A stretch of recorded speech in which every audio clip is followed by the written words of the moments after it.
In the last video, we learned how to insert the data in our table using the insert into and copy command. Now let us look at how to retrieve this data from the table, that is how to get back the records present in the customer table. Retrieval of data from tables is done using the select command. Select command is used to fetch the data from database and the result table that you get is called result sets. The syntax for select command is as follows.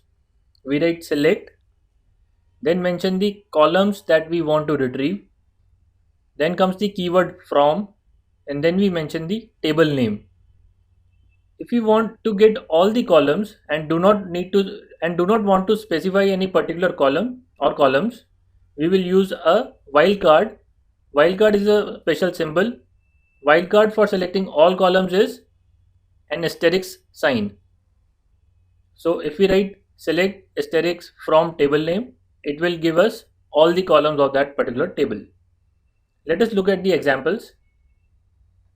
So to retrieve only one column, for example, say if you want just the first name of all the customers that you have in your customer table, this is the query you will write: select first name from customer table.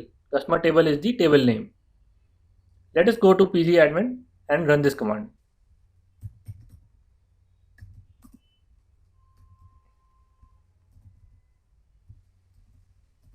Select first name from the table name, which is customer table.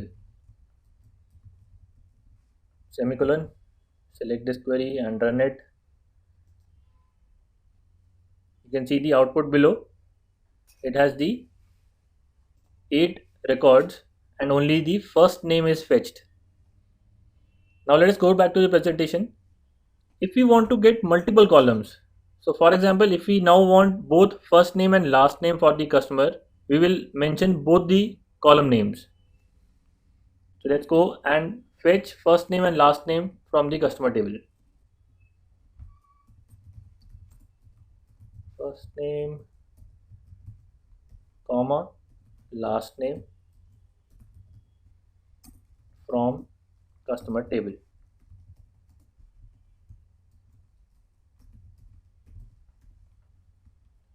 Run it.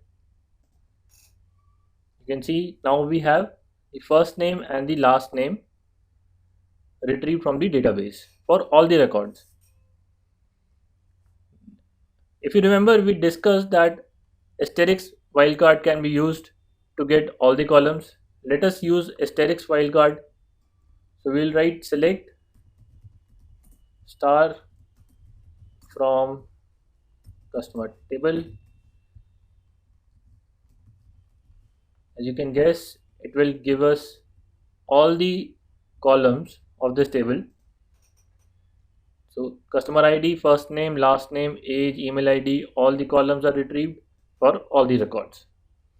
So this is how, using the select statement, we retrieve data from the table. In the next lecture, we will see if there is duplicate entries in the table and we want to identify only the unique values, how do we retrieve unique data from a table.